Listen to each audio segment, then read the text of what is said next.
Hello everyone, I'm Wardy, and today I've got an exciting best of 9 series between Solar and INnoVation for you. Very exciting because it's going to be the first time I'm casting on the brand new maps, with them being close to release now.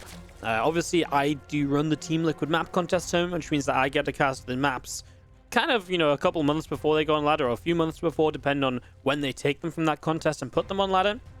So I have cast these maps before, but this is the first time with the season about to start in the next couple of days.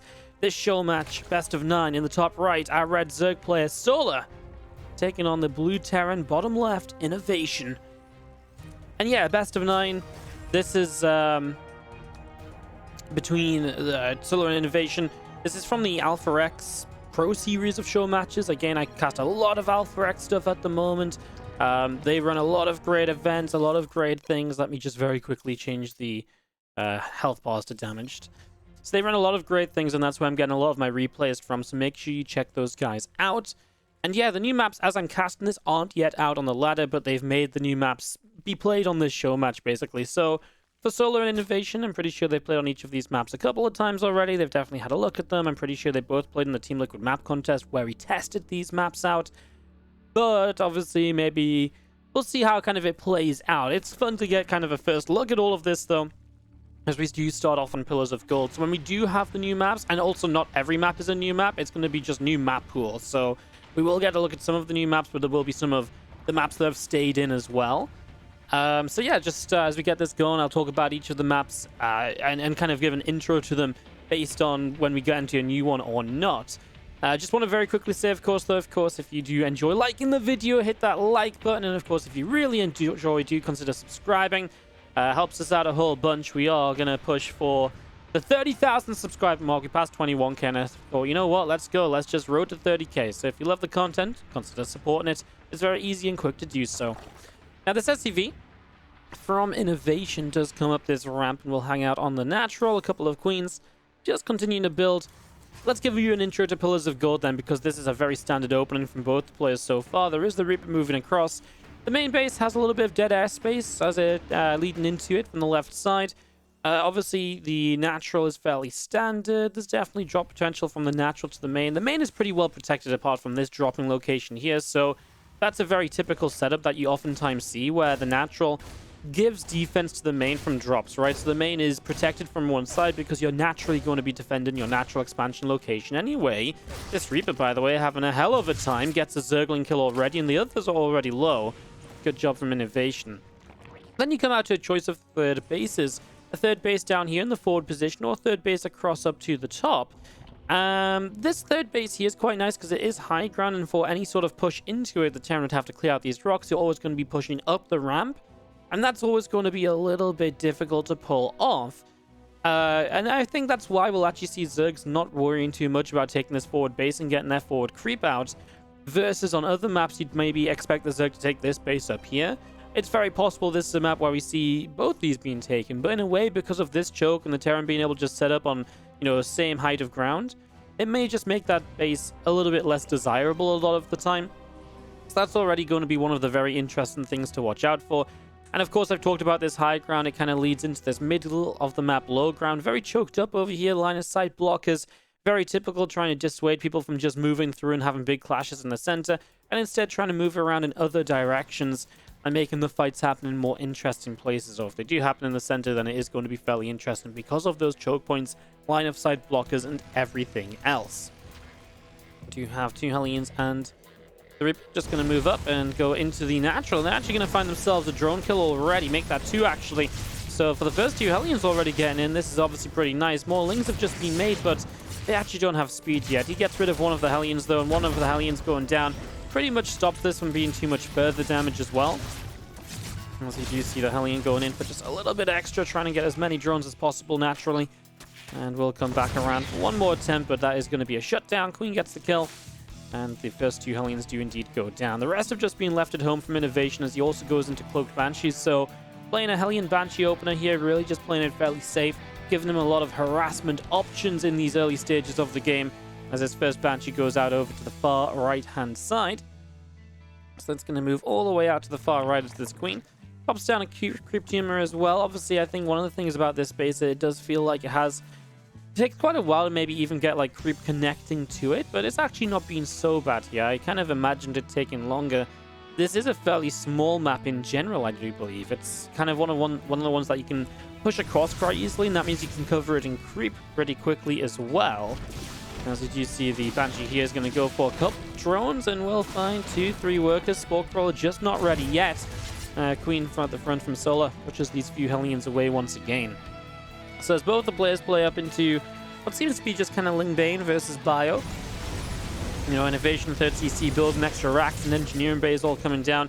Solo with the lair about to finish will give him Overseers to help out against the Banshees. He'll give him the option to put down a Spire already if he would want to. We've seen that a lot, the Spire and the faster Balin speed, and then into upgrades. Very standard across the board. Obviously, what is interesting is to sort of see how the bases and the pushes start working out, because we're going to see soon from INnoVation the first pushes coming across. And that's why I think we really want to see on new maps always kind of how does the Terran approach these positions, what sort of positions can they find with the tanks, etc. and stuff like that. One thing I will say is I mentioned these rocks for the Terran to push up, but what could be interesting is what if the Terran gets a siege position down here and they just drop over the rocks. We've seen that a lot as the two Banshees get Queen and a couple drones. Hellions dart in for some extra workers as well, and they're going to do the same again. They're still lined up and stacked up over here. The Hellions are going to put themselves behind this mineral line, which is very choked up, which means the Lings will be able to come in from a couple of directions, but they obviously take damage in a splash. So it does hurt, and the Banshees are continuing to have a good time as well. Sulla may be really losing a few too many workers at the moment. So yeah, I kind of mentioned those rocks before, and I'll quickly wrap up my point.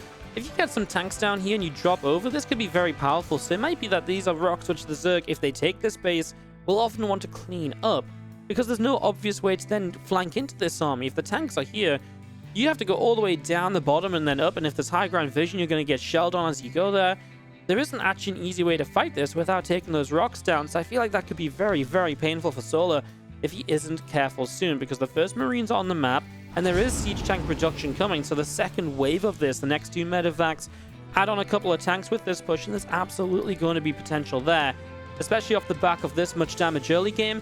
INnoVation probably feels pretty good about where he's at the moment, as the Hydralisk Den will start from Solar in the natural expansion. These two Banshees of INnoVation, well, they just hide behind the main base, and our medevacs are coming up this right-hand side and looking hot to dive in on the main here in the next few moments. So here we go, INnoVation bringing these medevacs up into the main base. Banshees get rid of 4 drones already, so getting 4 workers there before they lift up and relocate elsewhere. They're going to go down this right side, unload here. I mean, I like it. In terms of dropping, you can obviously go from like this base to the main.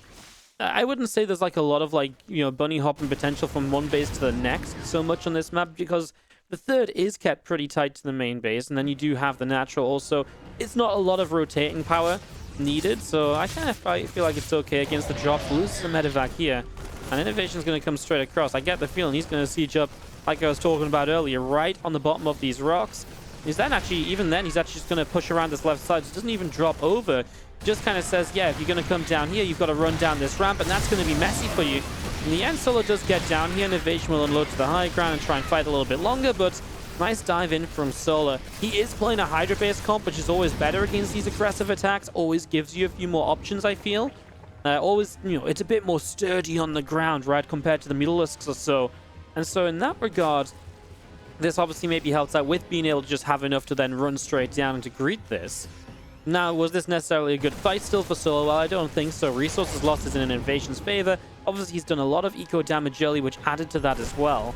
He's just going to do a great job of continuing to clear out creeps, so very little control of the map at the moment for Solo as the Marines come across, and they will get lifted up into these medevacs. We do have in the back right still those two Banshees, very low HP. They'll just wait for a very random time in this game, basically, to be, you know, show up and be like, hello, what's up, how we doing? All of that good stuff as these Marines medevacs join up in the upper left-hand side. Infestation Pit is going to be finishing shortly. A few more creep tumors continuing to go down, and the medevacs from INnoVation will load up once again and pull away over to the left-hand side. So pulling out over to the left, the Marines on the right going to go in after some of these Zerglings as well. They will. Marines end up loading up and getting away from there. And Solo makes his dive into Hive Tech, so continue to tech up. I mean, INnoVation's got a huge timing coming his way. 2-2 upgrades are about to finish up. He's got a lot of Marines. He's actually double factoring, so he's got a good siege tank count back up as well. He is going to go into a fourth base. He will look to play a longer game here, but the first 2-2 push is always going to be pretty scary. So that's something to watch out for, and it's happening right here and right now. And again, you know, to get all the way up basically on top of these bases is very easily done at the moment because there is a lack of creep spread. INnoVation just needs to not be caught off guard. He's actually, I said he had a really good tank count. He actually only has 2 in the army, so maybe he was lacking a little bit here or there after he lost the 2 earlier. I mean, second factory obviously just came online. So from here on out, you know, right, he can get these next 2 tanks across pretty quickly, I'm pretty sure. We're going to be seeing some more of these creep tumors going down. Feelings to the right are, well, they're not going to do much on their own. Medevac saves some Marines, and again, just leaving the tanks to get some pot shots as this army moves around. The priority off the Hive may just very well be a couple of Vipers to help deal with these siege tanks. Don't really need to rush into Ultras if you have the Hydras, because they're already that little bit of a better ground force than what you usually have, compared to if you're playing like Lingbane only or Lingbane Muta. And yeah, he's actually going to go Vipers, but also a Lurker Dense. He's looking to play Lurkers a little bit later on. Solo was one of the first Zergs in Korea to start playing the Lurker style. You don't see it all the time, but he is one of the ones who most commonly brings out, I suppose, and yeah, going to try and get up to Lurkers here. If he can get there, then brilliant, but right now he's still got to deal with this Terran army with his Vipers in production. Let's see, he'll run in from the left and from the right. A lot of Marines on this low ground, and of course off creep. The tanks are absorbing so many of the bailing connections. I think this is a great fight for INnoVation. Still has tanks remaining, pushes those forward. Yeah, Solo still has Banes left over, and he's got Vipers now on the way up. But this fight from INnoVation looks great, right? He's just going to be able to kite off creep again, and Solo tries to back away, so he forces INnoVation back onto creep. But look at how many units are going down, and these Banelings aren't even getting a chance. Oh my goodness. Absolutely massive connections there, and INnoVation is going to pick up a game number 1 of this best of 9. I think this game was pretty self-explanatory, but what I do just want to say before we wrap up, guys, is that I'm going to be removing the winner screen pretty much after only a second of it being up, and then talking a little bit after removing it. So you'll have this, because it's kind of weird, WCS GameHeart removes all the units from the game once it's over.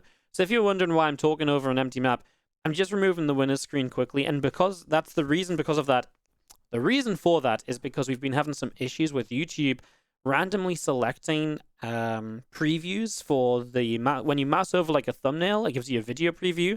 Those are randomly selected by YouTube, and I can't select them or do anything about them. So the best thing I can do is to basically take away the winner's screen, because if you see like this image in like in a preview, then it doesn't give away as much as the big screen that's like winner INnoVation. So just a little bit of a heads up that that's going to be changing. And hopefully that helps solve some of the spoiler issues, which I know a lot of you have been having. Just wanted to address that as we wrap up game number 1, and we'll head into game 2 of this best of 9. Everdream for our second map as we go straight on into this. On the bottom left-hand side, the red Terran player is INnoVation. We do have to the top right our blue Zerg, Solar.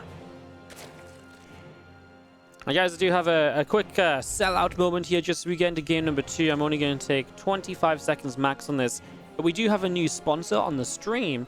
This is a YouTube-only video, but I thought it'd be great to mention it to you guys as well in case you're interested in supporting. Sponsorships are one of the main ways we're able to fund streaming and being able to put on more tournaments and stuff like that. Sponsorship is with NordVPN. You can check it out at nordvpn.com/wardy. And if you go there, you will be able to sign up for a 70% discount. You get your first month free, and it's $3.50 a month for an awesome VPN service. So do check that out. Help support the channel. And that's all I'm going to say on it. Maybe that was more 30 seconds than 25 seconds, but I think I did a pretty good job as we get into this game too. And look at Solar. He's just going to open pool first. Maybe a little bit afraid of the proxy racks. Maybe just feeling like he wants to get a bit aggressive himself going into a game number 2. Best of 9, plenty of room to work with, even if you're down 1. You know, you definitely have some room to be like, okay, you know, let's cheese it up a little bit, try and get a game on my, you know, on the way, or on the scoreboard, and then go from there. Obviously, this is Everdream. This is a map which is not new, so again, there will be a mix of the maps it is the new ladder map pool. So there's some new maps, and there's some maps which survived from the last season. If I'm not mistaken, it's Everdream, Golden Wall, and Eternal Empire, which survived. And then we have new maps, Pillars of Gold, which we saw. Submarine is going to be one of them. Death Aura is another, and I believe Ice and Chrome is the other one as well. Now, those names might not mean a lot to you unless you've recently watched the TLMC videos. that I put up on my channel back in February. So yeah, we'll obviously talk about each map as it comes along. As the first pool first play gets a couple links. Nice from INnoVation to actually check there's a hatchery here, just in case it is something crazy like a one base roach rush. You know, if those links come out and your SUV turns around and you don't figure that out, it's just worth going to double check, right? It's just worth a few extra seconds of your SUV continuing across the map just to make sure. Because, you know, some people might say, well, you already see the links, right? You know it's pool first. That's what you're looking for. You may as well make sure it's a pool first with an expansion. So make sure you're safe, make sure you're steady, make sure nothing's going to blow you over in the first couple minutes of this game. Solar just continuing to add drones into this. The factory is about to be done. From INnoVation is CC's on the way nicely, of course, because it's just a pool first with no aggression behind it. There's nothing in particular we're looking out for here. It could still be like a roach roar and follow-up on 2 bases, right? So then it hits just a little bit later, and that's obviously one of the things INnoVation keeps in his mind. And that might be the difference. Like, if he sees 1 base, he probably just builds pure Marines, factory builds a tech lab right away. In this scenario, he's going to go into a couple of Hellions. He'll get a starport up. Maybe he'll go directly into a Banshee. We'll see exactly. I mean, a lot of it comes down to what this Reaper sees. And the Reaper sees no roaches coming across the map. So if you see no roaches coming across the map, the Reaper basically gives you the freedom. Just continue into your normal build, which again was Hellion Banshee last game. Could be the same again. Loads of room to switch it up here in the TvZ matchup. Obviously, there's Hellion Liberator openings, Hellion Viking openings, faster stim packs. So many different ways to go about it. So there's definitely not one right way or a single wrong way, as that's going to be already the first Viking getting started. So first Viking is on the way out. A couple of Hellions will continue to the upper right-hand side. And again, the link speed from Solar is going to be finishing up in the main base in the next few moments. INnoVation keeping these couple of Hellions and a Reaper out the front. And just going to be fairly safe back at home. Obviously keeping some Hellions back just in case. He's actually going to get very aggressive building Marauders. So he's going to go for a very committed attack after this. The Viking, I thought he was just going to start up Stim soon after and go from there. He might want to try and start Stim here to fake his opponent out. Solar sees it. So Solar actually sees it, and he actually had Concussive Shell start. So I guess never mind what I'm saying about starting Stim. You see this and you see the Viking, and it definitely does feel like it's potentially just a very normal, you know, bio play. You know, you're not being very aggressive with the first Hellions anyway. You know, Solar even starting up a Spore Crawler, which is kind of like, oh, if you go Viking into a Liberator, I want to be ready to deal with that. But yeah, obviously he's actually going to go into a Hellbat attack, and with these Marauders included, a very aggressive Hellbat attack at that. As this Viking is going to get an Overlord kill, no transfusion available, so Overlord will go down already. So it's a little bit costly there already for Solar. In fact, it's actually going to supply block him at the worst possible time. 2 more Overlords aren't ready yet, and he is building nothing but drones. As Solar has not picked up the information he needs that this is going to be Hellbats. Viking lands to Hellbat with some extra DPS. Here comes the Medevac with the 2 Marauders inside. They have Concussive Shells. The Queens trying to fight this are going to get slowed. They're going to get caught up by the Hellbats. This doesn't look pretty. All the Queens will pull in together. The Reaper goes down quickly, but again, the Hellbats are just going to have a wild time. The Zergling count is not what it needs to be to hold something like this off. As the Lings run in, the Viking is just... Oh my god, the Viking survives as well. INnoVation lost, what, a Reaper in this game? He lost 1 Hellbat to the top side now, and maybe a couple more as this continues. But this has been absolutely deadly as INnoVation picks up a game number 2. Why don't we have a quick look? What was lost by INnoVation? A Reaper and a Hellbat. Absolutely nothing basically lost from INnoVation here on Everdream. I mean, that was just awesome play by INnoVation. Well, it was awesome play. It was fun to watch. The micro was good, but it's also just Solar didn't get the information he needed to prepare for this attack, and that's going to wrap that one up. INnoVation is going to take a 2-0 lead in this best of 9, just like that. GG's. INnoVation takes this advantage. Game 3 of the series, and we're going into another of the maps which you guys should be fairly familiar with. This one is Golden Wall. Starting in the bottom left-hand side, the red Terran player, up 2-0 already in the series, is INnoVation. Big map, but INnoVation doesn't want it to go long. SCV's moving across, it's proxy racks time. In a best of 9, it's only a matter of time until the proxy racks come out of play. INnoVation moving these across the map and getting them ready to go on the offensive against the Blue Zerg in the bottom right-hand side, looking for his first win of the series. It's Solar. It's Solar, who is currently teamless, by the way. Triumphant Song Gaming unfortunately shut down due to the pandemic and could not support their players any longer. So Solar is once again teamless. Would be great to see if he's able to get a team in the near future. I'm sure he will when the new China Team Championship season starts up and all of that. Just a matter of time, really. Solar's just such a mainstay in the StarCraft scene. Let's do Rax starting up from INnoVation then, and Solar's initial Overlord I think is going to fly right past this. Now, he went pool first in the last game. That would have been perfect against a proxy Rax. He has not gone pool first here in this Overlord, man. It's amazing how often this happens, right? Where the Rax are just out of sight of the Overlord. They're well positioned because Solar is checking a lot of the common positions here. The thing is, it's not a common map to proxy Rax on. It's one of the maps the Terrans love to play like three bases on, the push across to get that gold base. So switching up here definitely puts Soul in a bit of bother. And actually, I tell you what, this Overlord is in the middle of nowhere. This Overlord might just die. Does it get to this high ground in time? That's the question. He's going to go to the right side. I guess he's just going to go to try and get out of range of anything. Yeah, the Marine can't spend too long killing the Overlord if he wants to protect the bunker at the same time, right? So you've got to make a decision. And yeah, because he goes right away, if he like waits and this Overlord's still around here, 2 Marines absolutely get the kill, and then I think you commit for it to get the supply block. But 1 Marine when you need to protect the bunker too doesn't quite make sense as a second bunker comes up also. So Solar being bunker rushed right now, needs to find a way out of this. He will just make lings. He hasn't pulled any drones at all to respond to this. Oh, I like this. He's going to start mining out to the low ground. Oh, okay. What if he just expands to the low ground and he just says, you know what? I'll expand down here and I'll just give this base up.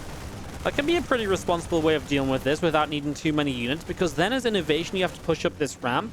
But if you get a couple of queens across here defensively, then you're kind of going to be somewhat okay with that anyway. With a fairly okay-ish link count. Yeah, obviously it's expensive, 300 minerals to rebuild your base, but remember, INnoVation is invested into these racks across the map, etc. This is a very interesting way of dealing with this on Golden War. I kind of like it. In fact, I really like it. I don't know if it actually puts Solar into a good position. It's a very hard game to read at this stage, right? Because his hatchery's coming up way faster than it usually would if you sacrifice this hatchery, because usually you would have to break back through these bunkers. In this scenario as well, it's not just the fact that, there's a couple of reasons. These drones going to get stopped. That's nice vision from INnoVation. Nice idea. That's a little bit costly because that's a few drones from Solar he would have liked to... Yeah, I guess he's a bit oversaturated anyway. But yeah, it's fun because while if you usually want to re-expand quickly, you'd have to still break out of the bunkers, and that that usually costs you more units than you want to invest into early. In this case, Solar just kind of droned heavily, and now he's going to come in. He has to target down these SCVs, otherwise this bunker will just be repaired forever. 4 Marines left in it will eventually go down. These Lings will get those Marines, but it comes at obviously quite a big cost.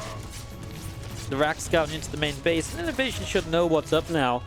Thing is, Solar can now take this location as his third base if that's what he would like, and INnoVation's own command center is only just, what, 30-40% along. Solar's got his second hatch up again, so if you look at the income graph here, for some reason we can't. Did they really? I guess they hosted without GameHot, guys, so apologies for that. That's obviously, these are replays. I can't affect what mod they're hosting with, but apparently they didn't host with GameHot. Let's just look at the income tab top left then. You can see like the mineral income is pretty similar, a little bit favored for Solar when mules expire. And then he has a bit less on gas income, but because he's got 2 bases, he can drone heavily. And that's one of the issues if you get stuck on one base and a later natural. Now Solar has this base to A, saturate, and B, he has the lava production to really produce the drones he wants to be making. So, yeah, I kind of like it for Solar. Now, INnoVation's going to follow up with a fusion core, and we have seen him playing some mech styles on this map lately and just mixing in some mech to his play in general.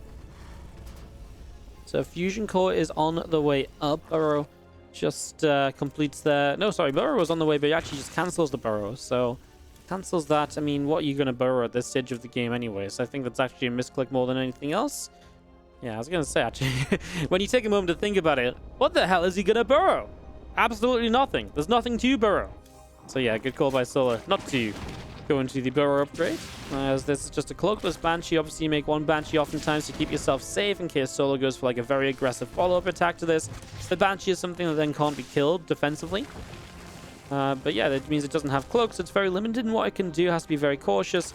INnoVation's been very good at keeping it alive and running it around and finding little corners like this where you can get in and get a drone kill finally without taking too much damage on it.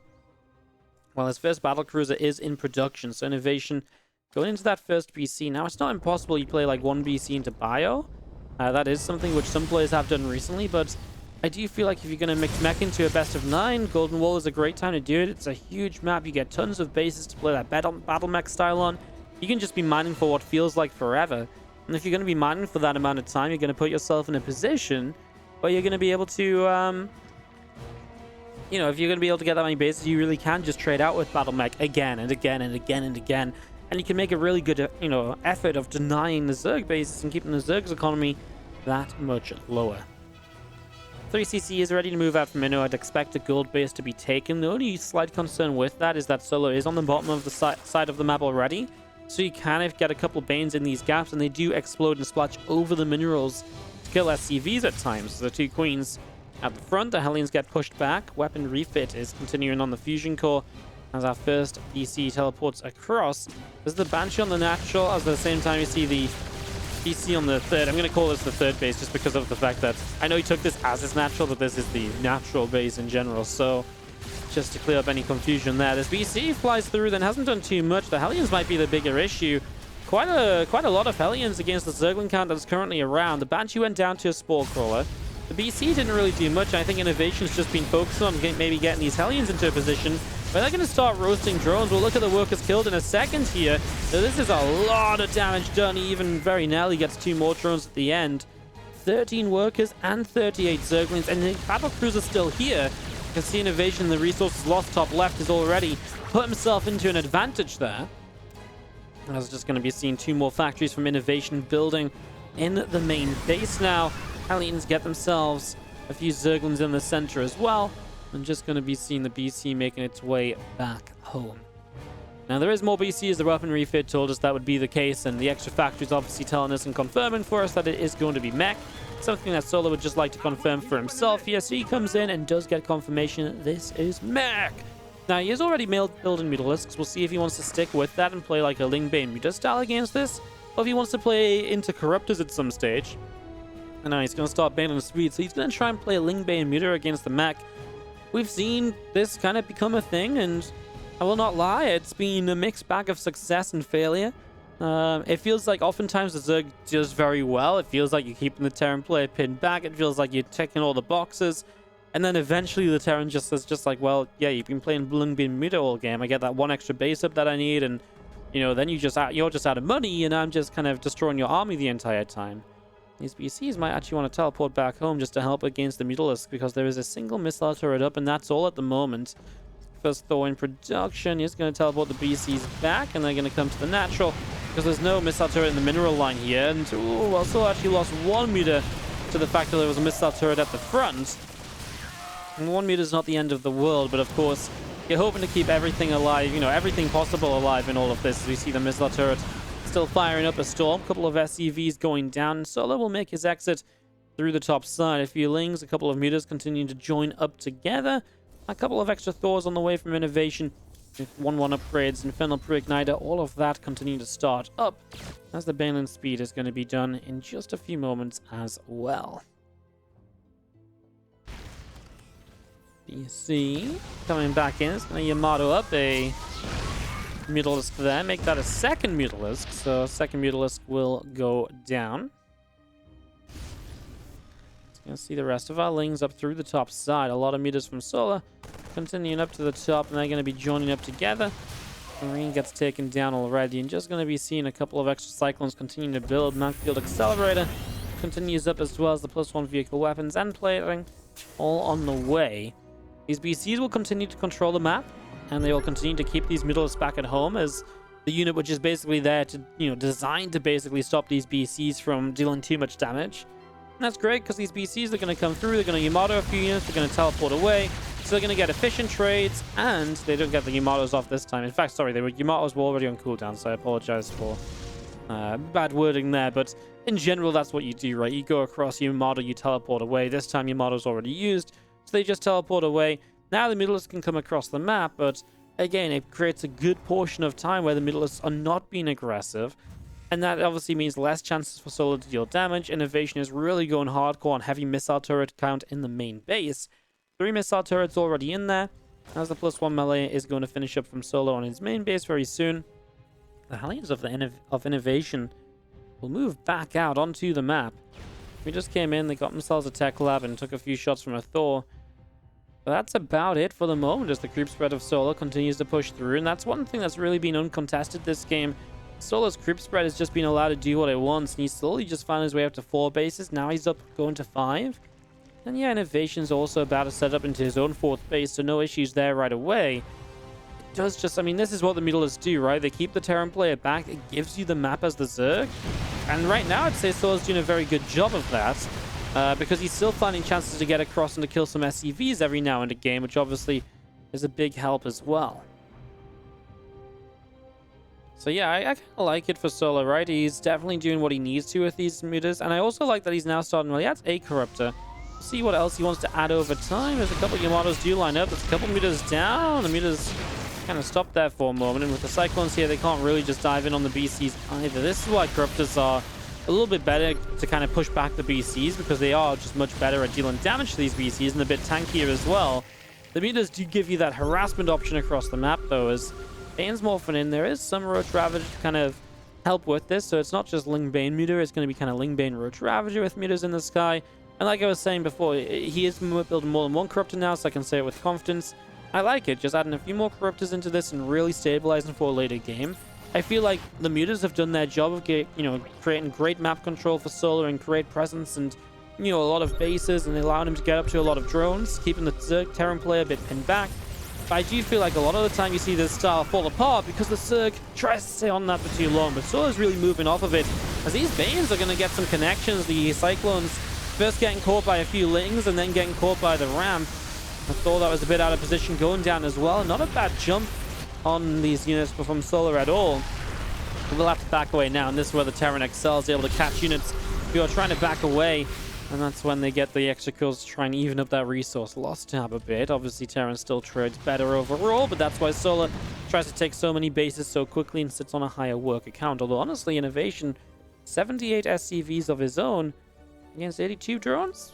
The worker count isn't quite as far up as Solar might like it. Now, overall, you can see his bank, and having traded worse to still have that sort of bank on the map means he has been mining a bit more along the way to get to this point.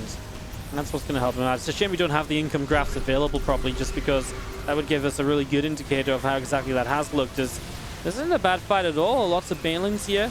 Marav just kind of sitting behind them. The Corruptors and the mutas going in for the BCs. BCs which don't have teleport for a few moments longer, so you will start to get some BC kills. Continue to chase the Cyclones all the way to the top left means that these Ravagers can continue to sit on this orbital command. 2 of the 3 BCs did teleport out alive at least, so they're able to go out and get repaired. These Banes are still chasing Cyclones down in the meantime. However, all of that said, all of this came at a big cost, right? Solar didn't just trade out for free here. He lost pretty much all of his Mutalists. Banelings are always now, Banelings don't get a second chance at life either. These few Ravagers look as though they are likely to go down. He is reinforced with Ling Solar to at least maybe get a bit of extra value out of them, and he is doing just that. Really surprised there hasn't been more Lings just left to really kill off this mineral line, because it feels like that mineral line has been exposed for an eternity right now. He will start to get the kills here as well. So INnoVation's worker count now going to be dropping heavily. These last few Lings, the issue with Lings alone is that they do just get roasted by Hellions in fairly low numbers as well. Resources lost is still only 2k in Solar's advantage, in INnoVation's advantage. So overall, this fight was pretty much just even. I didn't realize these BCs actually teleport across the map aggressively. I actually thought they'd come back, they just teleport to the main base for a repair.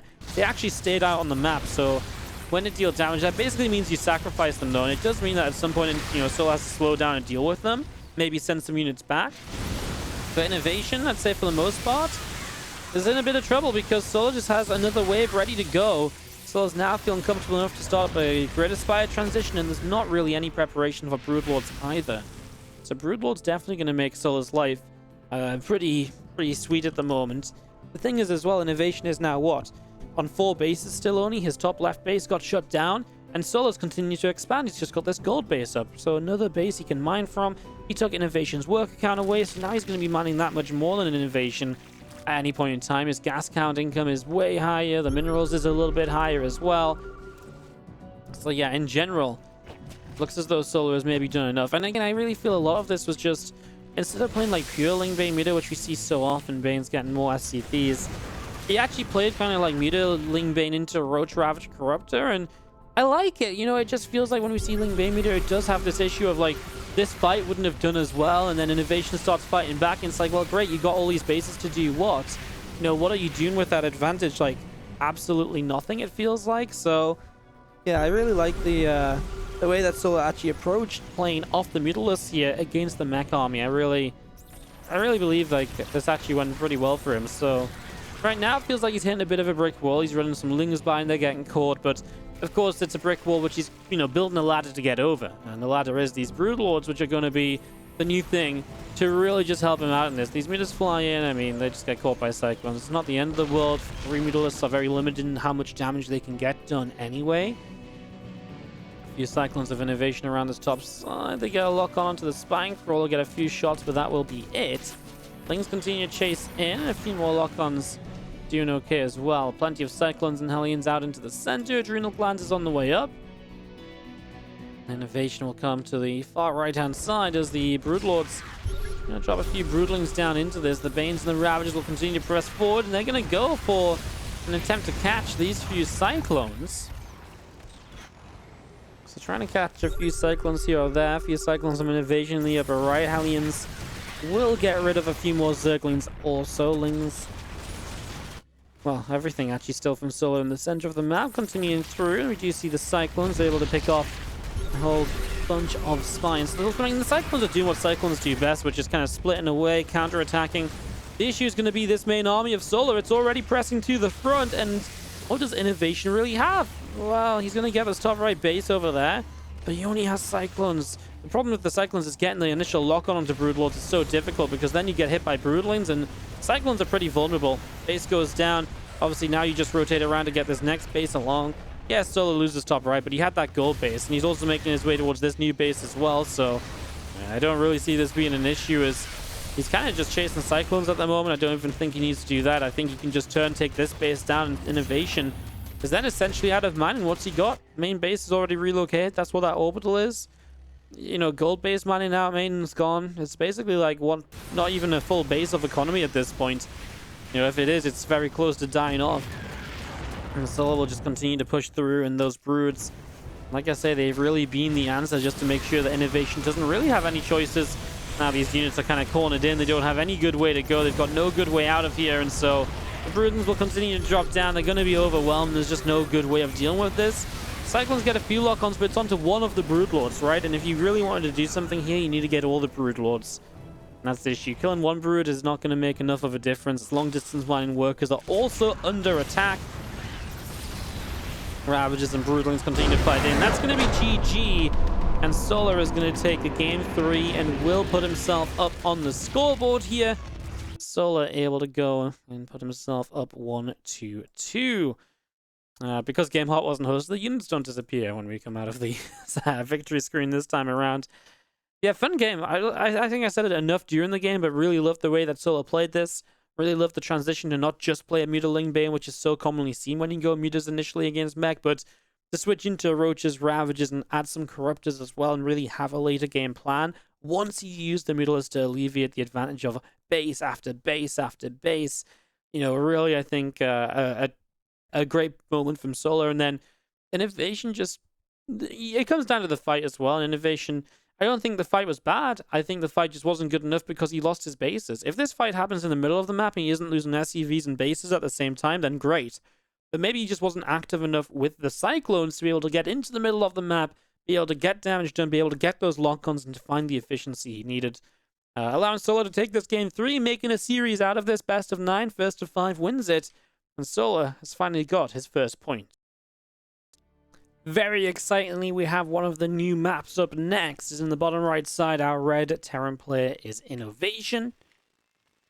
And the top left, our blue Zerg is Solar. Now, you guys have heard about inhibitor zones, aka the slow zones, meet the acceleration zones. So these make units go faster. And when these were in the TLMC, the Team Liquid Map Contest Tournament, we had a lot of fun watching fast units go ridiculously fast. they're actually pretty cool. It basically allows you to, you know, in the same way that inhibitor zones kind of make a small map longer, the acceleration zones make a longer rush distance shorter. So it's pretty cool. It's a cool idea. Honestly, I kind of like it being switched up a little bit. I feel like because this is a buff to unit speed, it isn't as infuriating to play as inhibitor zones, which slow down the unit speed. And that's, I think that's always really cool. So I hope that these get more positively received by the community, because I do like the idea of mixing it up a little bit. I don't think it's crazy enough to make the maps like super awful or terrible or anything.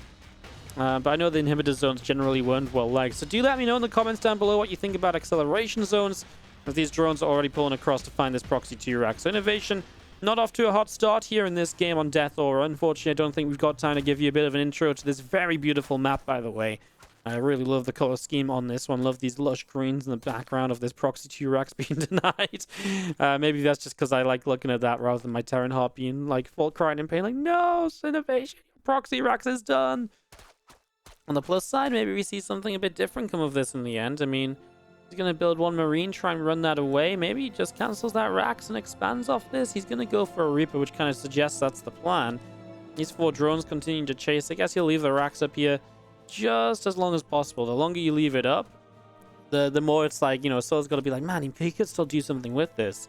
Of course, he'll probably cancel it around now because that'll give him exactly the money he needs to get a command center going.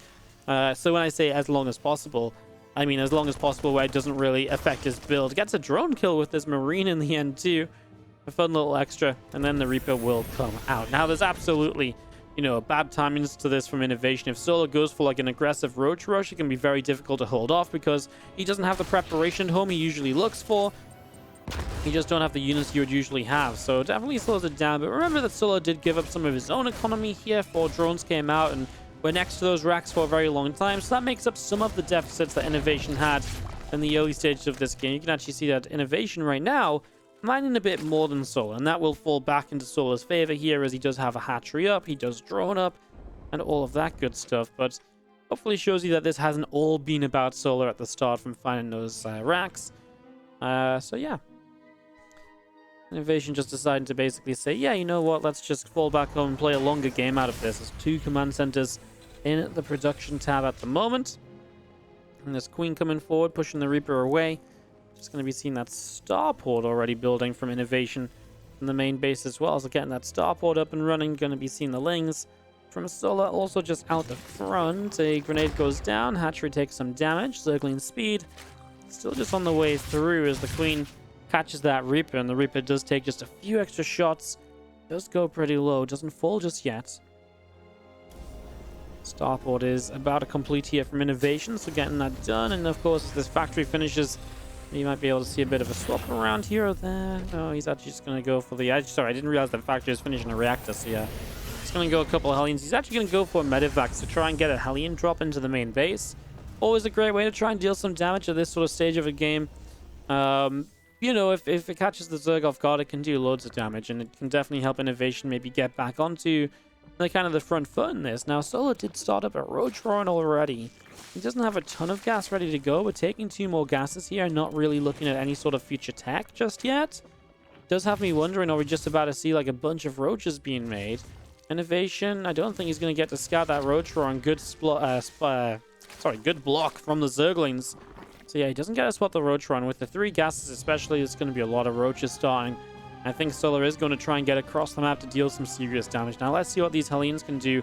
Because if these Hellions kill like 10 plus workers, it can weaken Solar's economy to the point where reinforcing these roaches is going to be very difficult. And then you can, you know, then you basically only have 1 wave of this to really worry about, although INnoVation is not building anything which is really going to be a major help defending. The best thing he's got is a tech lab on a barracks. I mean, the Liberator obviously can do okay, but it's kind of hit and miss because if there's a couple of Ravagers there, they can bile it down. Liberator is unlikely to actually be at home anyway, right? It's more likely to be moving on to the map already, so... Let's see what this Hellion drop can do. Straight into the main mineral line, and first volley goes off on Queens. Now he gets 3 workers. The Ling's coming in.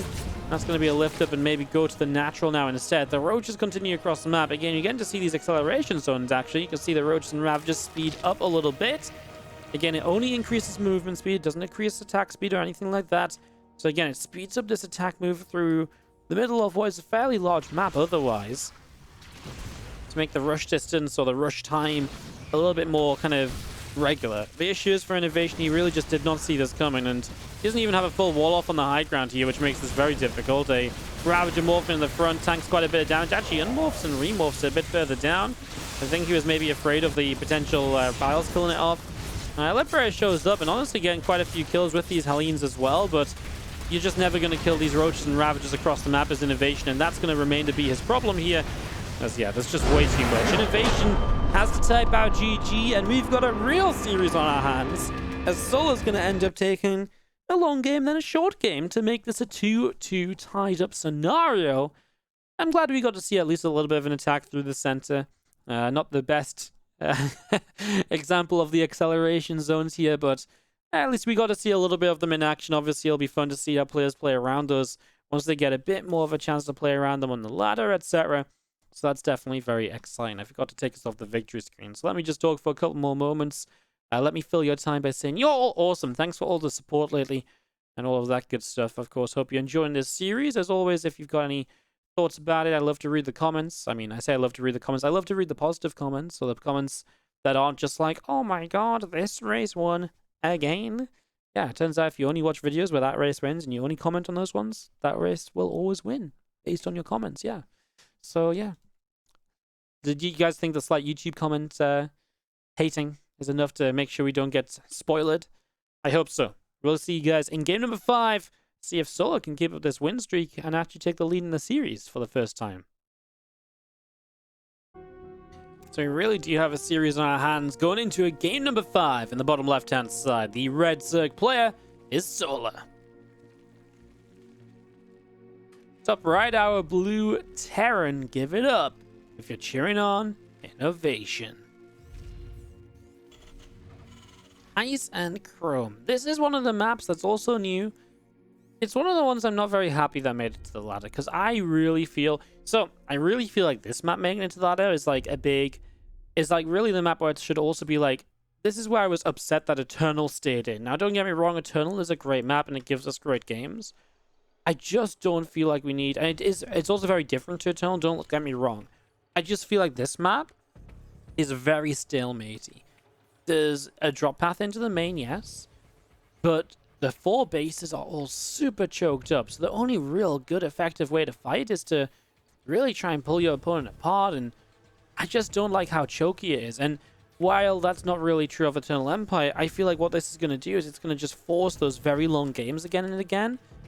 And you know, I don't disagree that some maps should do that, and don't get me wrong, I really like longer games as well, guys. Like, I am a fan of StarCraft, I like watching the macro games. I just feel like if you already have one map that really is very good at encouraging long games, which Eternal Empire is, I don't really like the idea of having another in the map pool at the same time. The thing is, this map, maybe I'll be wrong, maybe it'll play very differently to that, but what we did see in the Team Liquid Map Contest tournament was that people just couldn't attack on this map, and it was choky, and it was difficult to work around. Very excited to see how it does play out, and I really hope to be proven wrong. I actually was surprised this map made it into the ladder, because this was one of my least favorite maps of the TLMC. Sorry, Mr. Ice and Chrome Creator. It just didn't do it for me. So let's hope we get a great game, and maybe we can get a bit of info. Maybe we can have a good discussion at the end and have a figuring out of what we actually think about it all. As we do see the Reaper down the right side is just going to go on a little bit of a patrol. A couple Queens on the way out, some Zerglings in production. Factory is already building in the main base, and this Overlord of Solar will continue through up the right-hand side and into the natural just to see exactly what's going on. Can just confirm there is indeed a command center already out. So INnoVation did an SCV scout, that's why the Reaper's staying at home. Just doesn't know if it's a pool first or not, so doesn't know if he needs to pull away and to be, you know, very careful there or anything, so just playing safe. As this Reaper comes back out the front, link speed will continue up.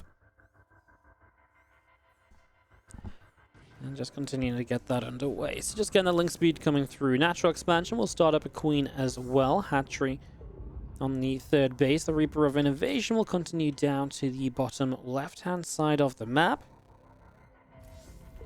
And that link speed just about halfway done as well. So the link speed continues to come on in. The Reaper will be continuing to move along. Obviously, really not too much interesting, just to say at the moment, in these early few moments. Just third CC pretty quickly as well. It's not really delaying there at all, which means 3cc, that's really fast 3cc. That's actually, almost the timing of a 1-gas 3cc, but he actually goes double gas, you get the starport. You actually delay Hellion production, you get this third base started, so very aggressive. I like this too. It actually does bring the racks forward, which gives him the chance to shut down this overlord. It's actually, it's kind of funny, because when Terran started to do this, I really said this for a long time, where it was like, it's very weird. But I feel like Zergs were already on top of him, and they stopped having that overlord there. But now he does do it here, and it does get him the kill, which is always great. He's just going to go into Cloaked Banshees as a follow-up to this. INnoVation back to some Cloaked Banshees, something that worked for him much earlier in this series. Of course, INnoVation is trying to get over the momentum deficit at the moment, which is all about Solar. Solar's been the one to fully control these games recently. And as you do see, this Reaper has to jump down to the low ground. It got a scout into the main. That's good information for him. And I think when you actually didn't get to see the lair starts up just after. There's not much to be seen, but also, that also gives you information, right? The gas wasn't mined for a while, so there can't be any roach attack coming. Stuff like that, right?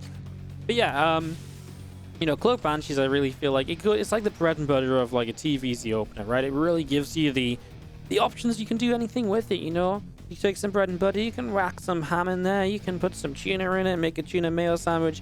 You can do whatever with bread and butter. You can kind of do whatever you want with Hellion and Banshee, and it's just the good old reliable, right? It's gonna allow you to really get on the map. It's gonna give you some harassment. It gives you control of the game.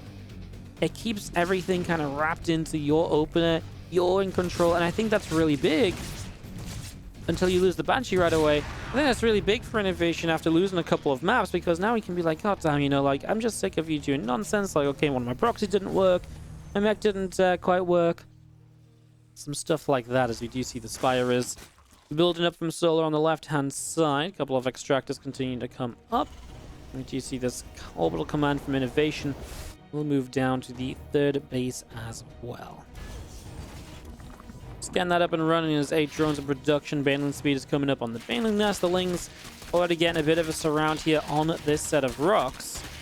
So getting these few rocks going. The Ling on the right-hand side here from Solar is going to take a position. Marines come through, able to pick that circling off, so takes that down already. And just going to be seeing the couple of creep teamers continuing to come on forward. So lots of bio continuing to come up. Extra Ling still in production as well, and the game which has really been, loss of a Banshee is kind of a sad thing to see. INnoVation actually just straight up cancelled his cloak when he lost that Banshee, didn't bother with Banshee number 2. So he kind of just moves away from it, and you can't really blame him for backing away from, it's half your investment basically. And the power of the Banshees is when you have 2 of them, you get into a position, you're like, oh, I'm here for like a couple seconds, 1 drone, 2 drones, maybe a third, and I get out without taking any damage. That's really limited what you can actually do then with 1 Banshee. It's nowhere near as scary, so yeah, it definitely makes sense to just back away from that.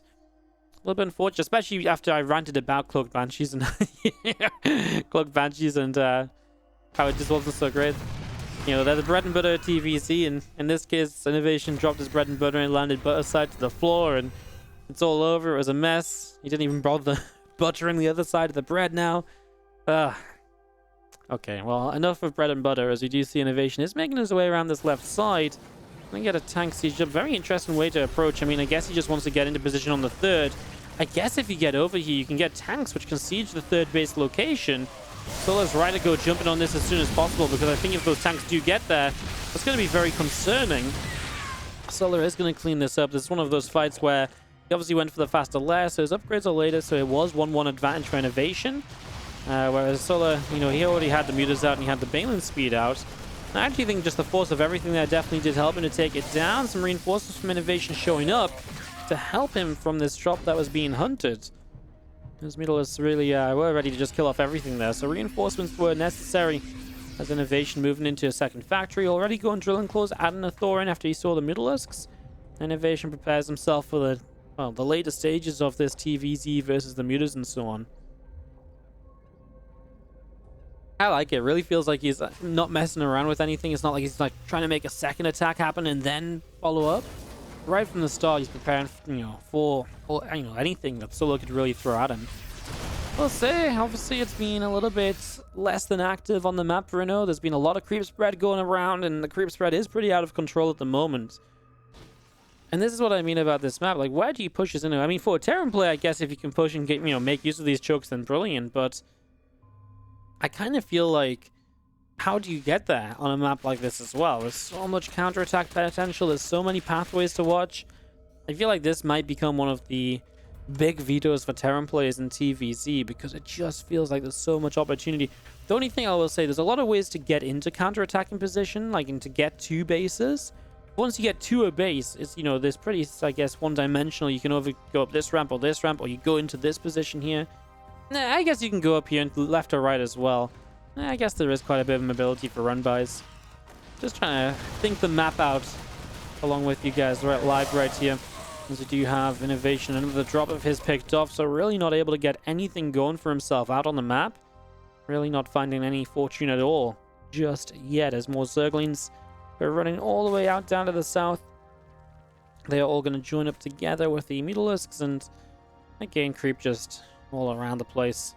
Spreading out and having some fun as 2-2 upgrades about to be finished up here from INnoVation. So getting 2-2 completed, we do see the rest of these Marines and Medivacs hanging around in the main base a little bit as well. Mutalisks of Solar will come out to the far right side, and they're going to go... momentarily looked like they wanted to try and dive in there onto the missile turret. Thor missile turret doing a decent job. A lot of creep tumors. 16 creep tumors being spread at once here. It's going to go to 18. How many can get to at once? 18's the record. He was too slow moving the queens elsewhere. 18 creep tumors spreading at a time, and INnoVation now pushing through. The Solar's obviously just felt safe enough to go straight at Hive. Ultra Cavern, Adrenal Glands, 3-3 upgrades all on the way. INnoVation has not had any drops really be successful, so he's not been able to find his own way across the map just yet. And now he's not really going to find a fight without taking down all of this creep spread first. That said, I don't think Solo will find a fight either, because he has to run into choke points against Widow Mines. That ain't going to be fun. So INnoVation was being very cautious, making sure he is besieged. Widow Mines actually unburrowed there to try and back the way out of a tough spot. 3-3 upgrades on the way. But the 3-3 doesn't even do much for Inno, because the 3-3 is on the way from Solo as well. That one thing we talk about being advantageous for the Zerg a lot of the time isn't really that advantageous here, actually. Continuing to come through the bio in the center, and just going to be seeing the Ghost Academy dropping down from INnoVation now. So he's really preparing for the later stages of this game. Widow Mines kind of getting caught there, and you see these Lings are going to keep on running at this. They're going to go straight in for those Thors. I mean, Thors actually tank a lot of the damage in INnoVation. Well, he'll still have an army to keep pushing through. Obviously, the important part is getting the Baneling count down a little bit so that Solo can't run in and continue a fight. But Ultras are now on the way out as well. See what I mean about this? This is kind of what I was saying about the map, right? Like, how do you really attack into anywhere on this map? You kind of don't. It's actually worse than Eternal for being able to attack in anywhere.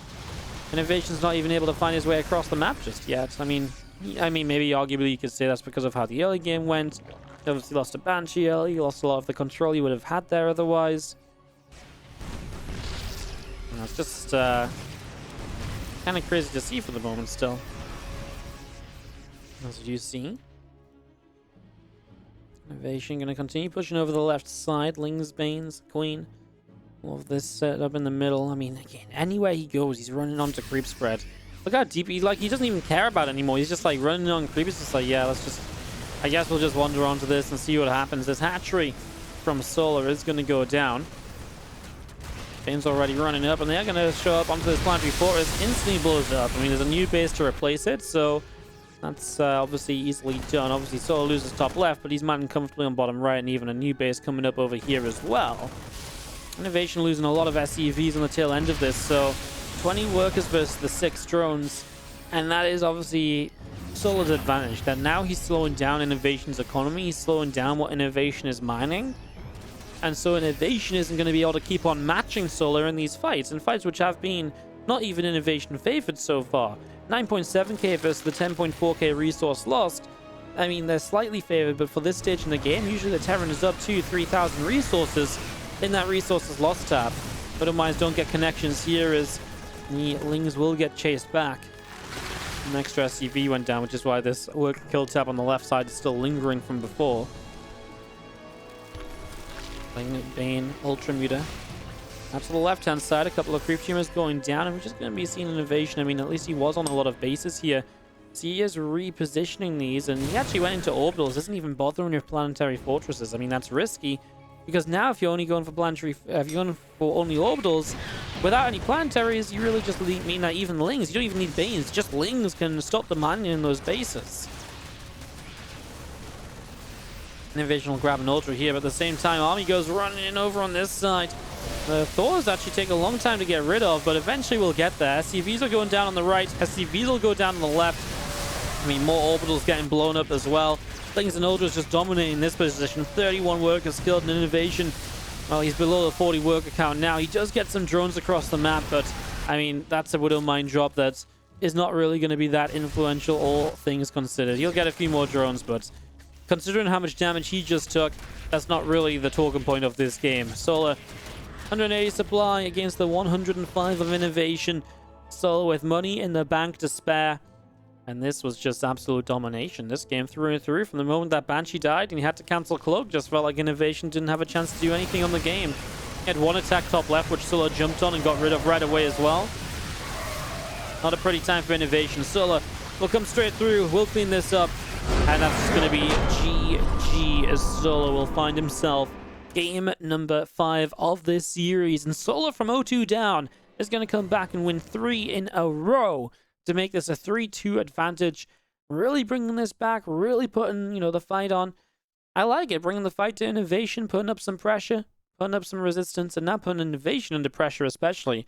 INnoVation loses another map, and boom, Solar is on map point. So there's no time to mess around here, guys. We'll be back and going into game number 6. Let's see what happened. Game 6, and we start to the top left-hand side. The blue Terran player is INnoVation. Up against the red Zerg on the bottom right-hand side, Solar. Submarine was one of my favorite maps in the Team Liquid map contest tournament that we ran with these maps involved, and I'm really glad to see this one make it to the ladder. So yeah, I'm kind of excited to see how it plays out a little bit between Solar and INnoVation here. This is a smaller map. It was more of kind of the rush category. It was more, designed to be more aggressive. A lot of people will say that generally, tends to prefer the Terran players because then their pushes arrive faster, and that's very fun and entertaining. There was a time, actually, the fun story in the TLMC, where you could actually siege up a tank here. And it was actually really good defensively. It was like, you could siege a tank here, and it was really fun. Sadly, they removed that option. I mean, obviously, it's abusive across the map, sieging up a tank offensively, but I really liked it. Like, it was like one of those fun little things. I think it was Clem that used it and brought it to our attention. It was really sick. It was really fun. Because it just means that you can't lose that tank to, like, Lings or anything, right? So, it was fun. It was fun. I liked it while it existed. Some trivia for you guys. Well, just as we see an Overlord flying across the map and no proxies or anything, I just want to take a quick moment to again say thanks for watching this YouTube exclusive INnoVation versus Solar cast here.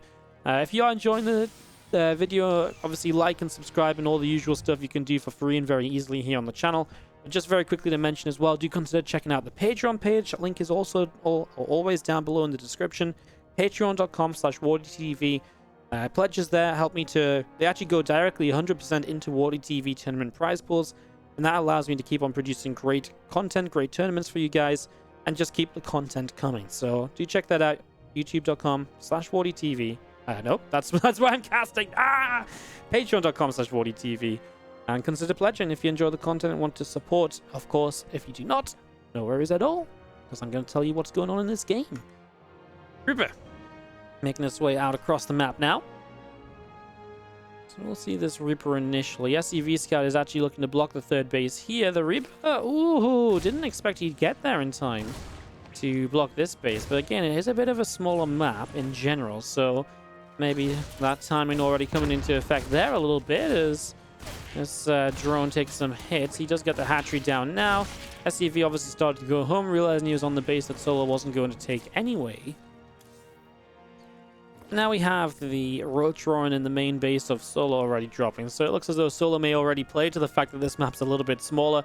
I may already be looking for that push across the map to try and get some damage done. Roach-Roaring, he's already got tons of gas on the way. He actually didn't go into link speed, cancelled that. So yeah, definitely feels like the aggressive side of Solar is coming out to try and take this to a 2-game lead here on Submarine.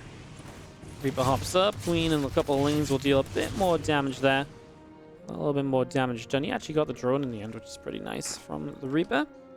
As the Queen wanting to come back in.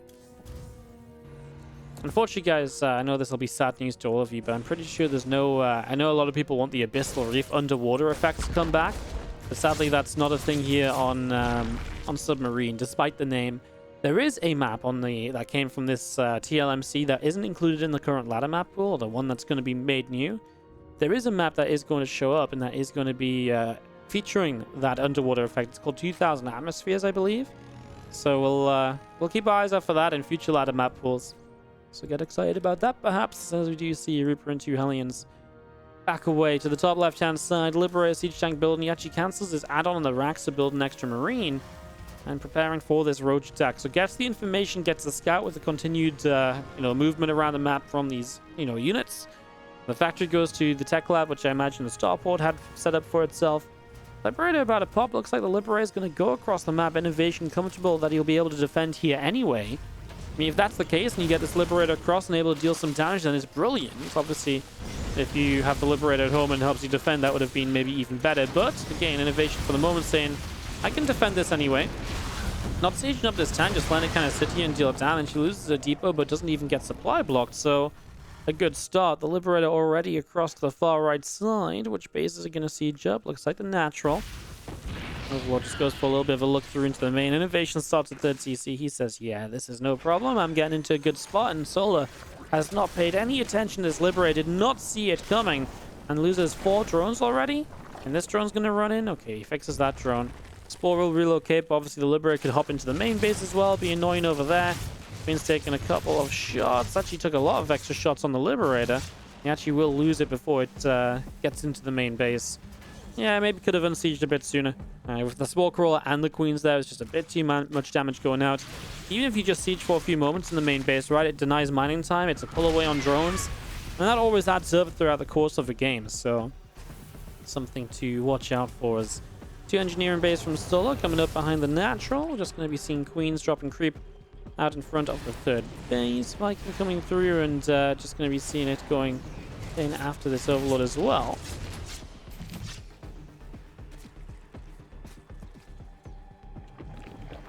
Viking of INnoVation out down the bottom is going to take a turn and jump back onto this Overlord as well. 2 more evolution chambers will start, and that's going to be Solo. Look at this. I mean, obviously he's been attempting to be all in early, right? But now he's changed up what he's doing, and he's decided to go, he basically gave up on this attack and macroed out of it.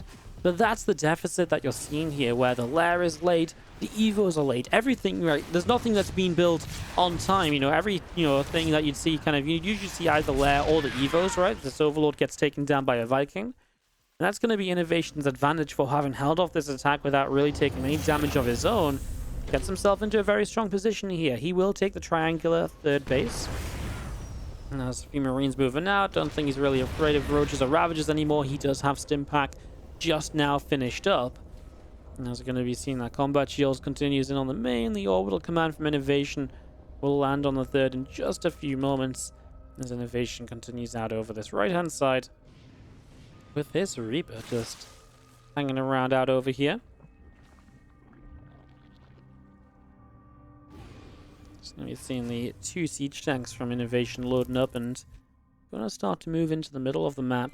4th hatchery starts from Solo. So first push from INnoVation off of this very strong start. He'll have 1-1 upgrades finishing during this against the 0-0 no Baneling speed, and it's definitely going to be a tough one for Solo to defend as the first tank is going to get nicely positioned as well in this ramp, although Corrosive Vials will take that first siege tank down no issue at all. Well, 1-1 not done just yet for this fight, as INnoVation's obviously really pressing the issue very quickly here, coming straight down this ramp and trying to get something done. But he'll back away now. On his way to 2-2 soon. Armory is pretty well timed. It's going to be a few seconds late, but nothing That's going to really delay him a huge amount. He just continues to move around with this drop play and gets himself a few creep teamer kills already as well. So a few creep teamer kills already. These two medevacs come out down to the bottom side.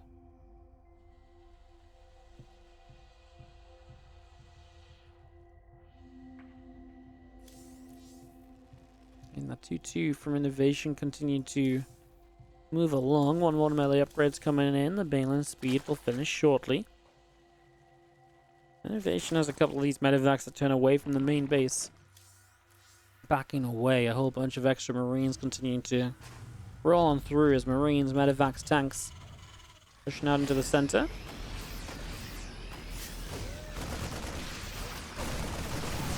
Just actually grab themselves a single unit. Obviously, this is a multi-prong now that Roach Ravager will struggle to deal with a bit. Now, there is, of course, Lingbane too.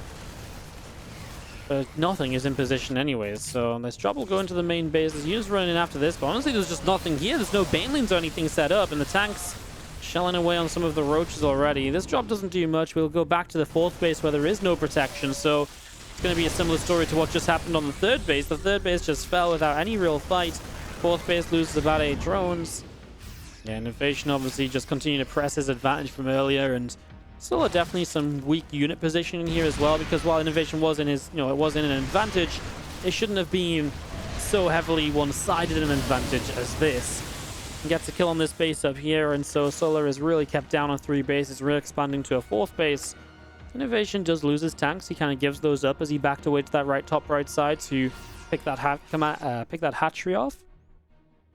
Has Marines and a medevac hanging out on the bottom as well. More Marines, tanks, and medevacs moving into the center. So moving into the middle is going to stem through. A lot of Lings running into the middle as well, as we will see the scan going down. More creep teamers being picked off in this. It's obviously some nice damage being dealt here by INnoVation as he continues through. A couple of these creep teamers going down. Tanks will start a siege. INnoVation just sits on this ramp. Wow. Absolutely just says, you know what? No, I will not move, Solar. I'm sitting here. This is where I stand, and I'm not going anywhere. INnoVation picks up game number 6. Good defense against the Roach Ravager attack. Saw it coming, prepared well, didn't take damage, played brilliantly on the follow-up. I definitely think you can say that Solar made a few mistakes here or there. Definitely unit positioning was a big question mark in this game to bring us to a GG. And INnoVation tying up this best of 9, 3-3, going to a game number 7, which should be on Eternal Empire. Game number 7. We do go into Eternal Empires on the bottom left. Our red Terran is INnoVation. And the top right, our blue Zerg is Solar. Of course, if this was a best of 7, this would be the final map. It's the final map of the new ladder map pool that we haven't seen yet. Today in this series, obviously, we all are very familiar with Eternal Empire.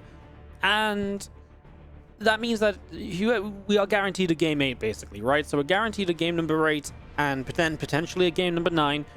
Again, I never know the rules for how they pick the replayed maps, but there will be 1 or 2 maps replayed, basically, in this series. And yeah, I don't know what those will be.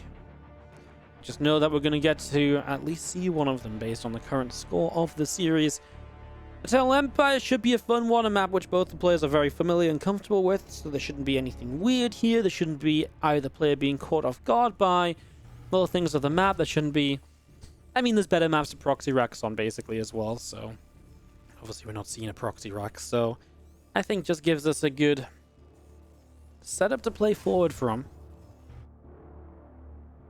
Overlord from Solar will make its way down through into the center. Hatch, gas, and a spawning pool from Solar on the way up. We're seeing those few drones mining away. Yeah, that's basically where we're at the moment in these early stages of game number 7. Not a lot to really tell you guys just yet. Just waiting to see how it plays out, of course, as the SCV from INnoVation makes its way through the middle of the map. We'll go across for some scouting. Eternal Empire. TvZ. Does anyone else think Wardy still uploads too many TvZ matchups? What can I say, guys? TvZ's just been really good lately. It's been really fun. We do have the TSL5 replay pack coming out soon, and I'm pretty sure I'm going to deep dive into some of those replays for casting. I'm not sure if we're going to do in some sort of order that makes sense, or if we're just going to dive straight into like the finals or something, or I haven't really quite decided, but that is coming up. And in fact, some of those might even get uploaded before this gets uploaded. Just kind of depends what seems to make sense, what we cast at the certain times and stuff like that. Reaper comes in, we'll deal a bit of damage. A couple drones taking shots, and Queen's gonna be about to pop, so of course the Reaper will just dance, and obviously we'll want to try and stay here to maybe get the creep tumor denial, and there is looking to be a creep tumor early from Solar. He does not drop the inject on the hatchery, and the Lings are there in good health, so he's not going to be able to deny it. So INnoVation not finding much just yet. Factory at home, he does go double gas already. Okay, he just got a third SCV on there. This will be a starport to begin with. We'll see if he maybe wants to go for the setup where he builds a third CC before the Hellions, like we saw him do in one of the earlier games. That is potentially why maybe he's just slowly rallying into gas rather than getting his workers into gas right away. Absolutely has the minerals to do it, but yeah, and there he is. He will start up. So yeah, as you can see, again, you start that third CC and then you just wait a few moments before the Hellions can build, and that's where it just slows you down a little bit. So yeah, we kind of saw this a little bit earlier on as well. And it's not really too weird, right? It's just a 3cc. It's just you get a starport up a bit faster, so you have a starport unit usually, earlier than you usually would with 3 command centers. It's just going to be the Viking. You can't afford like a Libera is super expensive. Cloak Banshees, you don't have the tech lab to line up. So this is typically just Viking and like a stim pack, or sometimes like a Liberator and a stim pack works as well. Obviously, the Liberator is a bit more gas expensive, as Stim will start nice and quick, so that's how INnoVation will play out these first few moments of the game. The Overlord of Solar already making its way all the way down the bottom. This one is the one that got chased by a couple Marines all the way up to this high ground, so it survived, and now it will get to the bottom into this little dead airspace and maybe make a poke for the main and try and find out some info. INnoVation knows that Overlord was over here, and I imagine that's where he wants to try and send this Viking to try and spot it. If he sees it's not there, then I guess he'll go on the hunt for it, but then which way did it go? At what point does he realize the Overlord actually dove deeper towards his base rather than actually backing away? Okay, it looks like straight away. He knows that that's the most logical place to go.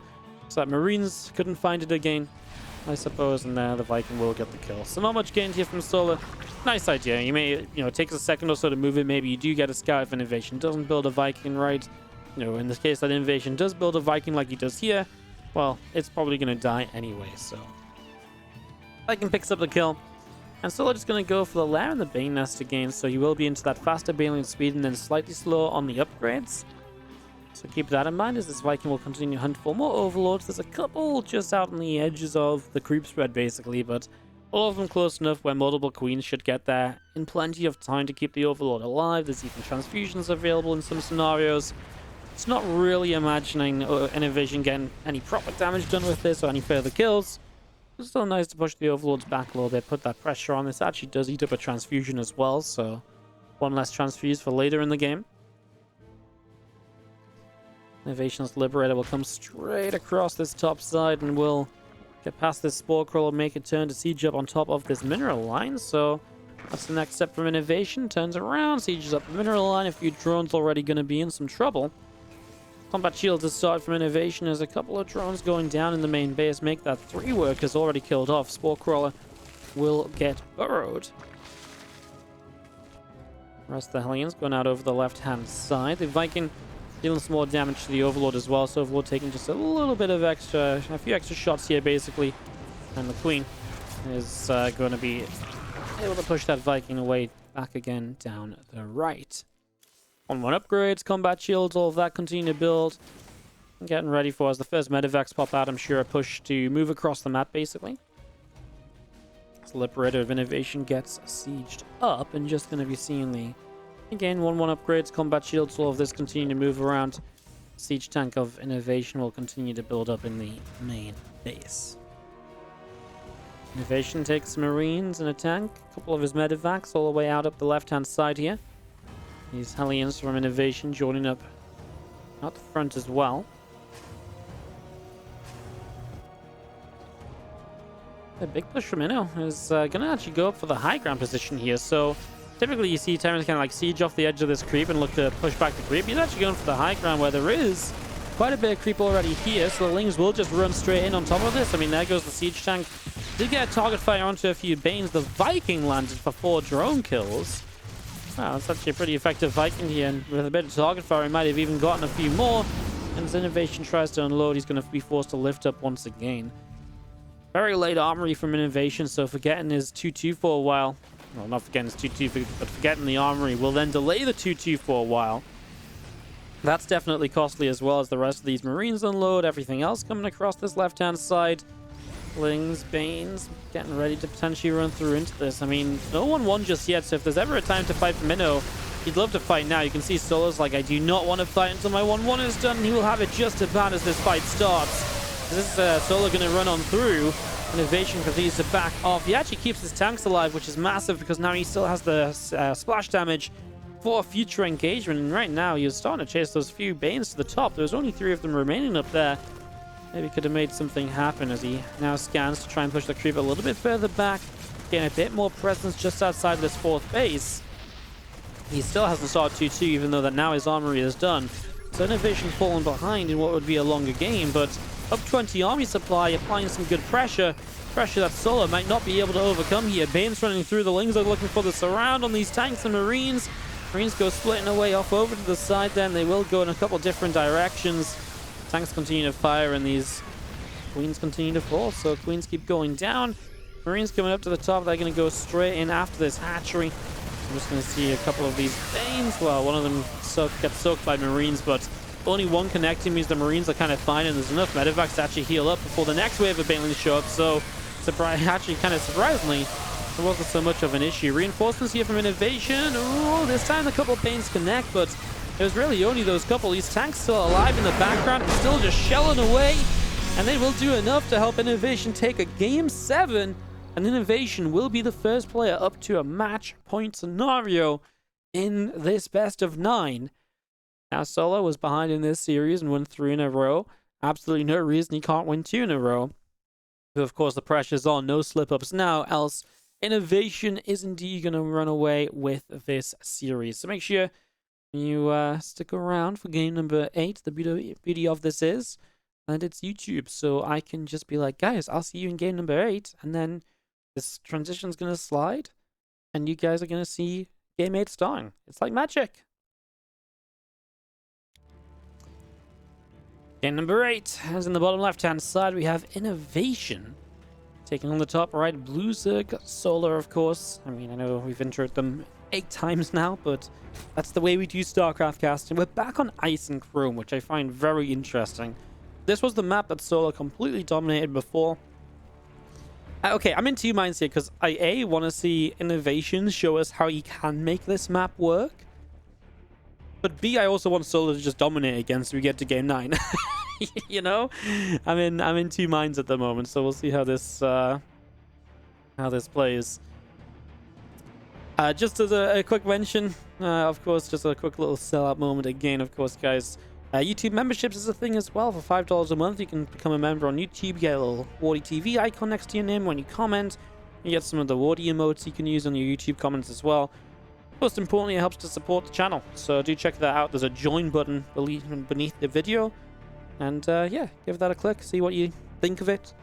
Give me any feedback you have. I leave some posts for members only as well. You also get access to replay packs, just as you would if you subscribed on Twitch, so do check that out as a way to support the content if you're so enjoying. Otherwise, again, sit back and enjoy the game, because this is obviously going to be underway in a moment or two. For the moment, this rack's just finishing up at the front, and a Reaper will start already.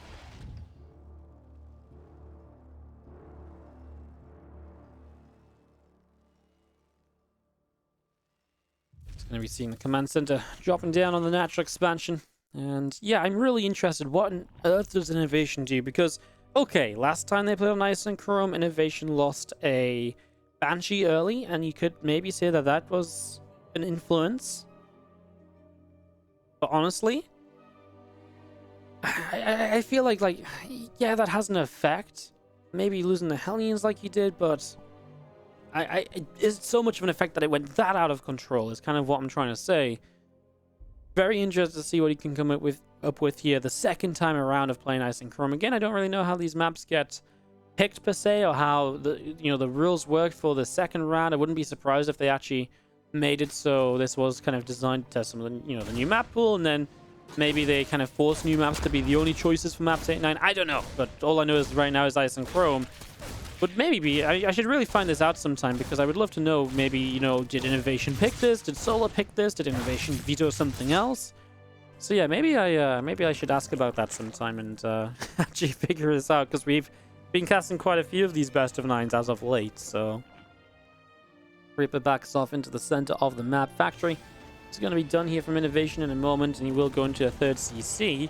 So again, 3cc pretty early in the game off double gas, so we'll start a starport. We'll be a little bit delayed on the Hellions once more. Really seems to prefer this kind of opening, giving himself that starport to harass with a little bit.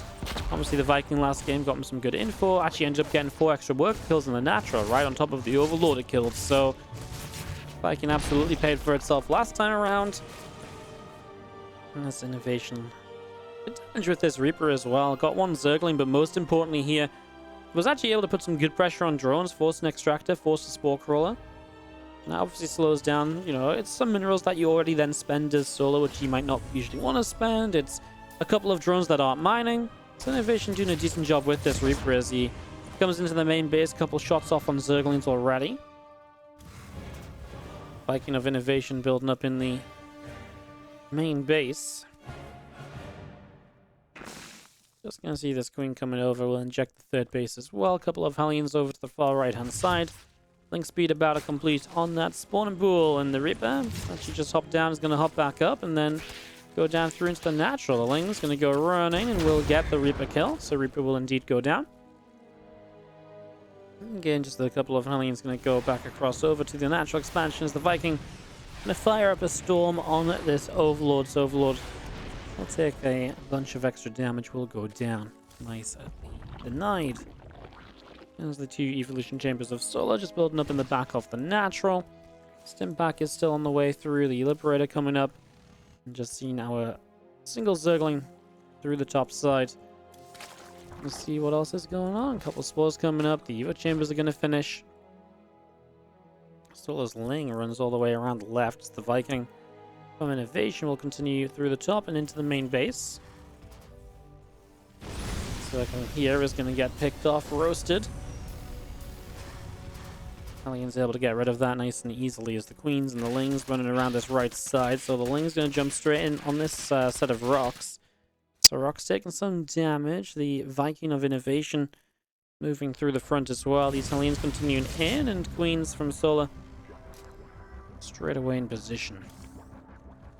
So yeah, this game is fun because actually Solar goes for the 1-1 melee upgrades quickly rather than the lair quickly. And I think this is actually the first time in this series we've seen the melee upgrades coming quick rather than anything else. Yeah, it's pretty funky as the couple of extra racks from INnoVation continue to build in the main. And just going to be seeing the Hellions coming through for a few more Lings. Quite a lot of Lings continue to go down. Italian's actually trading very well at the moment, so this is fantastic, of course.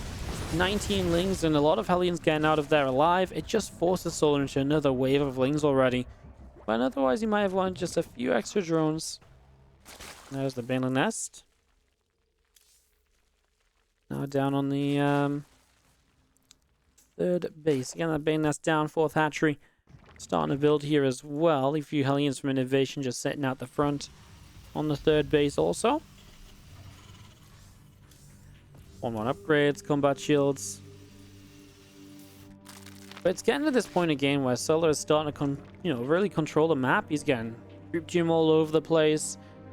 INnoVation has a Viking out. I mean, he's soon to have the first couple medevacs, and they will start dropping around for sure and dealing some damage. What is interesting is that Solar's playing pure Ling Bane. So the one thing I really think that Solar could be weak to on this map is maybe drop play. I think it's the one way. I think I mentioned it earlier. I think the one way to really penetrate the defensive positions on this map is to maybe drop around. And I'm surprised for that reason that Solar then doesn't go for the Mutalisks to help him deal with that, because it does feel like it opens an opportunity for sure. These Lings come across. Viking will have to lift up. The 1-1 upgrade's now finishing from INnoVation. His army, marines, and tanks included, will make a push. There's just one big push. He keeps the Hellions alive to morph into Hellbats. Again, the creep spread is just all over the map already, though. This push from Inno.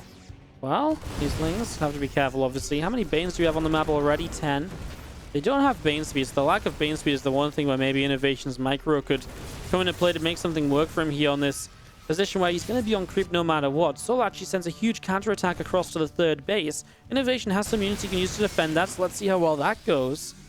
That'll be very important, I imagine. Tanks continue through. The Marines continue to set up. A couple of Lings going down. The rest of these Lings coming across, and a lot of Marines dealing a lot of damage as we do see the rest of these Banes continuing through here. Queen taking quite a few shots. Continue to pull back as he just about gets these medevacs loaded up, and they're going to unload again back onto the siege tanks now. Lings continue through. Tank goes down. The Marines go down. Solo kind of holds this off, but this was pretty expensive. He actually comes out below on supply. He hasn't spent his money is his issue. In fact, that's his major issue. He's lava capped, so... I actually think Solo's in some trouble here. He's been missing some injects, perhaps from pulling these queens and so on. And this could be a macro error that costs Solo heavily, because now INnoVation is pushing again, and Solo is just not able to. I mean, he still has 1.3k, 300 in the bank. Imagine how many more Lings and Banes that would be in this fight right here and now. If he was able to spend all of it, it's one of the issues when you play Ling Bane purely. It's going to be very lava heavy. You can't afford to make macro errors of missing injects and stuff. INnoVation doing okay here. That one tank in the corner still surviving. Now catches some Banes that try to morph in. I just don't think Solo has a way to really hold this off. INnoVation, just one big push. Doesn't worry about the creep anywhere else on the map. I really gotta say, I feel like this one is INnoVation just cleans up all these Banes way too quickly for them to even get a chance to connect. Good target fight here on the next couple of Banes. Not a chance that any of those will connect, and so the Lings around will finally push this back, but after a very long time, and reinforcements already here. This is just... Yeah, I've got to say, this is almost Solo kind of beating himself, though, because he really did just not find a way to spend his money with the style he was playing. Macro errors costing him big time, going to cost him the series. INnoVation keeps on stimming through. A couple of Banes are allowed to finish up. The tank and the Marines will make short work of those. A couple more Banes actually connected on the top side, and that will keep Solo alive a few more moments, but only until more reinforcements are getting here, because the pressure isn't slowing down. GG is called, and INnoVation is going to take a game number 8. 5-3 victory for INnoVation in this series. Just like that. GG's. And that's how INnoVation is going to wrap this one up, my friends. Another best of 9 done and dusted. I really do hope you all enjoyed. I think it was actually a very fun series. A lot of different games and a lot of back and forth. And yeah, some long games, some short games. I actually think it was probably the best of 9 we've casted in a while for variety of what happened. I liked it. Hopefully you guys liked it as well. Of course, if you did enjoy, hit that like button. See when we go, hit the subscribe button as well. Turn notifications on so you know when we're uploading in the future. We upload a video every day here on the channel. The best from the stream, and also some of the best games we can find off the stream to cast just for YouTube. So yeah, check all that out. And thanks so much for watching. Congrats to INnoVation winning this best of 9 out. 5 games to 3 over Solar.